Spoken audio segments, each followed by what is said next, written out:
வங்கதேசத்தில் நடக்கும் வன்முறையால் எல்லையில் தமிழ்நாட்டு மாணவர்கள் தவிக்கும் சம்பவம் அரங்கேறியிருக்கிறது. அண்மை செய்தியாக பார்த்துக் கொண்டிருக்கிறோம்.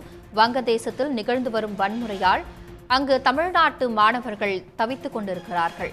மேற்குவங்க மாநிலத்தில் உள்ள ஹில்லி என்ற இடத்தில் தமிழ்நாட்டு மாணவர்கள் அங்கு தவிக்கும் நிலை ஏற்பட்டிருக்கிறது.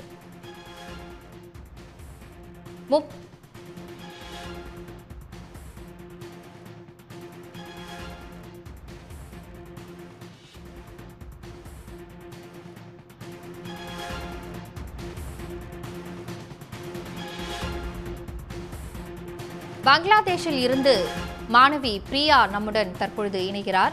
பிரியா, வணக்கம். தற்பொழுது அங்க என்ன வன்முறை நடைபெற்றுக் கொண்டிருக்கிறது, விவரம்? வணக்கம். நான் ஜனனி பிரியா பேசுகிறேன். ஆக்சுவலி நாங்கள் பங்களாதேஷில் காலேஜ் மெடிக்கல் படிச்சுட்டு இருக்கோம். நாங்கள் ஆக்சுவலி 31 ஸ்டூடெண்ட்ஸ், ஆக்சுவலி நிறைய இந்தியன் ஸ்டூடெண்ட்ஸ் மாட்டிக்கிட்டோம். நாங்கள் தமிழ் ஸ்டூடெண்ட்ஸ் 31 இருந்தோம்.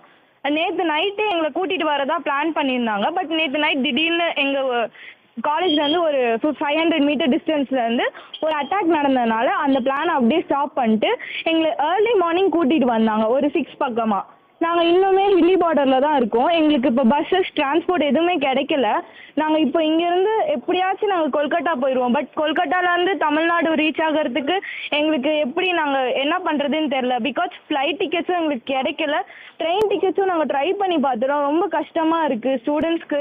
இப்போ நாங்கள் இங்கே 31 பேர் இங்கே வெயிட் பண்ணிட்டு இருக்கோம். ஃபர்தராக என்ன டிசிஷன் எடுக்கிறதுன்னு எங்களுக்கு தெரியல. ஸோ கவர்மெண்ட் கொஞ்சம் ஹெல்ப் பண்ணால் எங்களுக்கு கொஞ்சம் யூஸ்ஃபுல்லாக இருக்கும். எங்கள் எல்லா ஸ்டூடெண்ட்ஸ்க்காகவும் நான் இதை கேட்டுக்கிறேன். கூடிய விரைவில் உங்களுக்கு சிறப்பு ஏற்பாடுகள் தமிழ்நாடு சார்பாக செய்யப்படும். நன்றி பிரியா.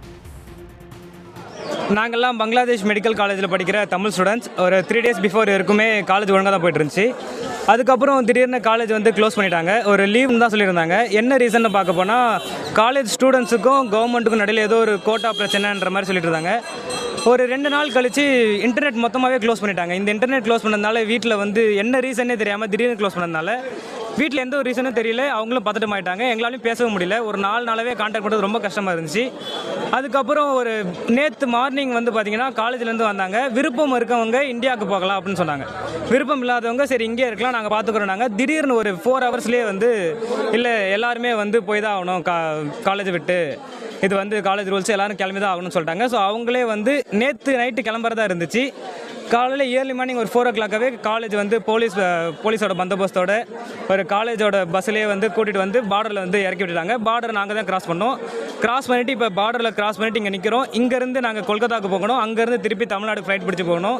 இந்த டிரான்ஸ்போர்ட்டுக்கான சார்ஜஸ் இதெல்லாம் நிறைய பார்த்துருக்கோம். டிரான்ஸ்போர்ட்டுக்கும் இங்கே நிறைய கிடைக்கல. உடனுக்குடன் செய்திகளை தெரிந்து கொள்ள சன் நியூஸ் பெல் ஐகானை கிளிக் பண்ணுங்கள்.